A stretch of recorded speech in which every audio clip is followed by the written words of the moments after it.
Hi students, this is the recap video for a class on Monday the 6th of February 2017. On that day, what did we do? We did an example of homogeneous equations, solving homogeneous equations by substituting y is equal to vx. Then we went on to solving linear differential equations by using the integrating factor, and then we started solving Bernoulli's equation. Now, what is Bernoulli's equation? Bernoulli's equation is an equation that's very close to a linear differential equation, just one extra component. And what do? We do a substitution and adjustment. Just two things we do, and we carry that equation that resembles the linear differential equation. We carry the Bernoulli's equation back to a linear differential equation. Let's see what I mean. This is the form of a standard linear differential equation. dy dx plus p of xy is equal to qx. Linear differential equation, we solve this by using the integrating factor. This is the form of a Bernoulli's equation. What is the difference here? We have, this is the same thing, this is exactly the same thing. We have q of x, but in this equation we have y to the n power.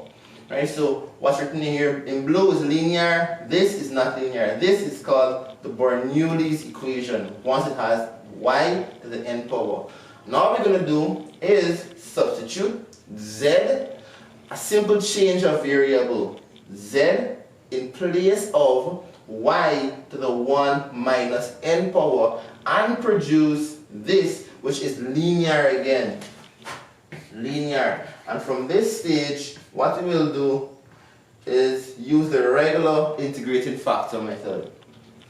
You can see this blue line is exactly like this blue line, except where y is, you have z, right? Z in place of y. Simple change of variable, but this is the exact form of this equation. So how we will work the question, we give them something like this, do the substitution, turn into this, and then solve this equation the standard way of doing any linear differential equation by use of integrating factors. And then at the end of the equation, we substitute by y is equal to 1 over n for z. And that's it. So let's do an example. Alright, so we're asked to solve dy dx plus 1 over xy is equal to x times y to the n power, y to the second power. We see this makes the Bernoulli's equation since you have a y to the n power there. So how do we tackle this?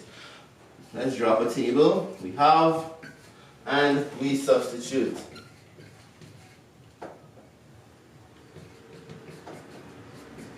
We substitute. Alright, what do we always substitute? Y is equal to, is equal to y to the 1 minus n power. Right? So what is n?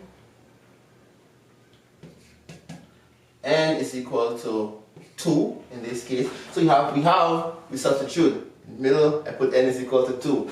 Alright, so substitute y is equal, z equal to y to the 1 minus n power. So you're going to substitute z is equal to y to the 1 minus 2 negative 1 power. Right? So dz over dx is going to be equal to, this is going to be a standard implicit differentiation. So you put on a negative 1, y to the negative 1 minus negative 1, negative 2, multiplied by dy dx. Standard implicit differentiation. If you can't remember this, go back to EMT 1100 videos and look at the implicit differentiation. Good. So this will be you'll always do this in every single Bernoulli's equation question. When you draw this table, you have to substitute z is equal to y to the 1 minus n power. Identify n, z is equal to 1 minus this, and you differentiate it. Every single Bernoulli's equation question. Alright, next, what do we have? We have dy dx plus 1 over x, y is equal to xy squared. So step 1,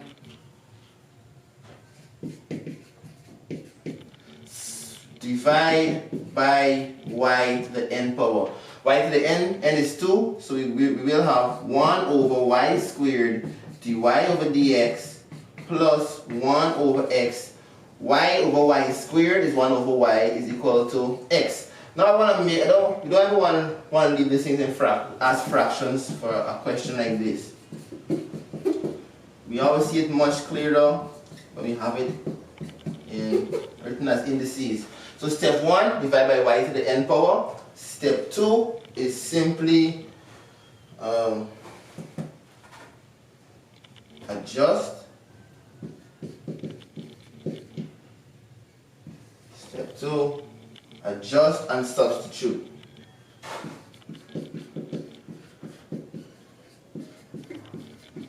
Adjust and substitute. Now, what are we going to adjust? We're going to adjust this equation so we can make the substitution. Remember, every single substitution always means this side in place of this. We're going to put this in place of this. So we have to look for this over here. You will never find it. You will always have to make some adjustment here and then find it. But you could find it in some cases. No, you'll never find it unless it doesn't qualify. Alright. You'll never find it, so, but it would always resemble it though. For instance, we have negative y to the negative 2 power d by dx. Here we just have positive y to the negative 2 power d by dx. So how do we have to adjust this equation for it to look like this? Well, if you multiply this entire thing by negative 1, this term would be identical to this term. So let's adjust this, multiply by negative 1. Right, so I don't have more space. So let me just do it.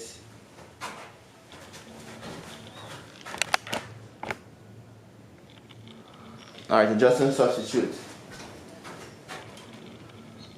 So we have negative y to the negative 2 dy dx minus 1 over x, y to the negative 1 is equal to negative x. We adjusted this, and now we're going to substitute this in place of this. So let us bring this down now. So what are we going to write? All this is just z. Sorry, the z dx.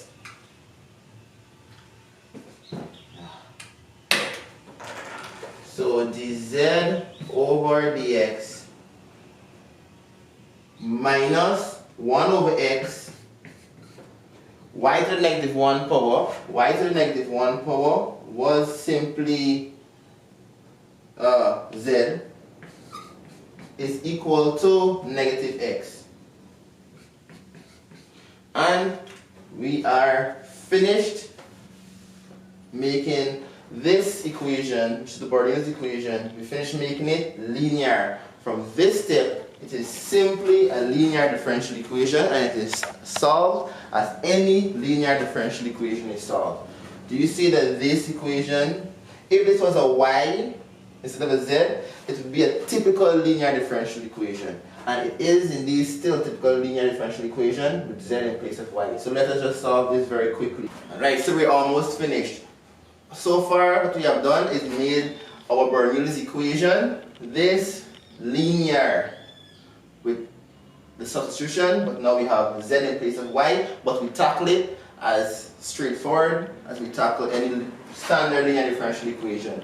We identify p of x, which is simply negative 1 over x, q of x is negative x, the integrating factor is as usual e to the integral of p dx, which is e to the negative 1 over x, which is negative ln x.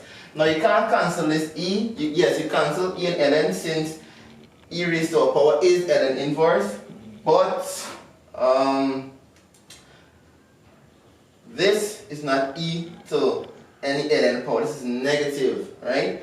So what we want to do is express this as a power using the standard rule that says n log x is log x to the n power. So we will rewrite this as e to the ln x ln x to the negative 1 power. Now we have e going up to ln. So this is simply 1, this will go out to the simply x to the negative 1 power, or 1 over x. Now what's the integrating factor? Before you'll be accustomed to y times if is equal to the integral of q times if. Right? This time we have z.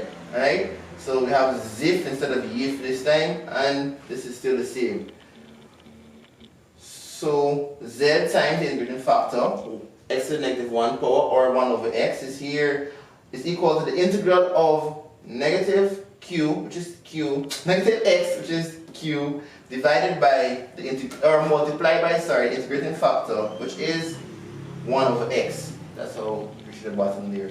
From here, regular integration, man. This and this cancels out, so you're integrating negative 1 with respect to x. So we turn to negative x plus c. Then we throw over the x at the bottom here. So we simply have z is equal to this. And this practically the answer. But finally, we do a resubstitution. Z was equal to y to the negative 1 power. So we put back our original variable, y. So we put y to the negative 1 power is equal to this. Remember, y to the negative 1 power is the same thing as 1 over y. So we flip 1 over y to get y, and gotta flip this. And it's as simple as this. So that was it for our class on the 6th of February. See you next time.